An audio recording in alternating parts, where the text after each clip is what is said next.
everybody, welcome back to the Chaotic Little Book Corner. My name's Acacia. Today I'm going to be announcing my participation in the Autumn Readathon hosted by Mercedes, whose channel I will link up in the cards. It is happening from October 20th to the 26th, which means it will be actually overlapping with Dewey's 24-hour readathon, which I will be participating in slightly, but not entirely.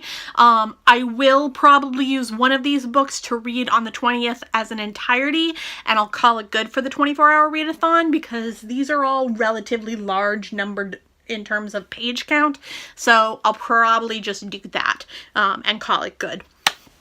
So let's dive into the prompts. The first prompt is read a Gothic spooky book, and this one is Hex by Thomas Oldhovlet, and I've heard very little about this, but I've heard that people are scared by it, which makes me very excited. So this is the story of a town where some witch lives, I believe, and a family comes to the town and now they are never allowed to leave. And it's supposed to be really creepy.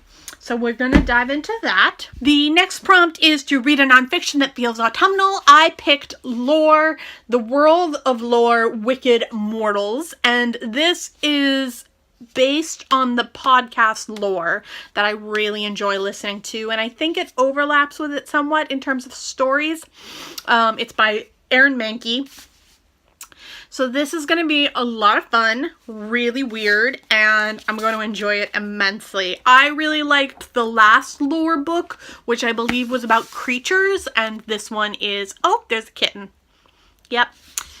This one is more about mortals and people, so that'll be exciting. Then the next prompt is a novel set in a cold location. I'm not sure if this is cold, but it feels chilling. Does that count? This is Dracule by Dacker Stoker and J.D. Baker. This was sent to me by Putnam Publishing, and I'm very excited to read it. It comes out on the 2nd of October, and it's a lot of fun. So it's already out now when I post this. When I film this, it is not out. But when you see this, it'll be out, so good. So this is a story, I believe, about Bram Stoker writing Dracula. And it's supposed to be really creepy and eerie and cold. So that'll be good. Next is read a historical fiction. I have The Corset by Laura Purcell. This is the author of The Silent Companions. I know very little about this, but I know it has to do with, on the front it says victim or villain, mad or murderer. That sounds right up my alley. So I've heard it compared to Affinity by Sarah Waters, and that really sparks my interest. So that should be a lot of fun to read. Then there are two bonus prompts. The first one is to read a short story collection. This may be the short story collection I end up with. It's the one I'm bringing to my boyfriend's place, and so that'll probably be the one that I end up reading because that'll be the one that I have, but we'll see if I bring a different one. This is Things We Lost in the Fire by Marina Enriquez, and I've heard this one is a little chilling as well and very strange and scary, but not like in a boo scary, but in like a oh my god that's horrifying kind of way. So we'll see how that goes. And then the last prompt is to read a novel about a young female protagonist.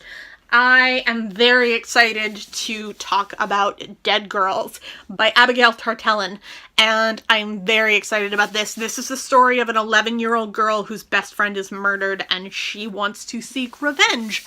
So this will be a really fun book to read in a dark way. I am actually really excited about my TBR. I think it's a really good October TBR, and it should be a really solid TBR. I am not going to pick over the amount of books that I have, like, for that I have to. No. I am not going to pick more than the books that I have to read for that week, just because I am busier now than I used to be. And I'm still reading about a book a day, but I'm not reading every single day. I'm having Saturdays and Sundays off, and then occasionally a Friday. It all depends on what my partner's schedule is. So I get a lot of reading done because he goes to work and I read while he's there, and then I also read while he's playing video games. So I still get a lot of reading done. It's just a little more focused on us over the weekends. So I'm going to try and get more reading in those weekends for the readathon than I would otherwise, but still. And I believe that the 20th lands on a Saturday, so the 24-hour readathon, I've already told him I'm going to be busy. But I will be very missing him, so I will probably take a lot of breaks. Anyway, that is my announcement for the Autumn Readathon hosted by Mercedes. I hope you guys are excited as I am, and I will see you all soon. Thank you for watching this. If you like it, give it a thumbs up. If you loved it, click that subscribe button down below. I'll talk to you in the comments, and I'll see you soon. Bye!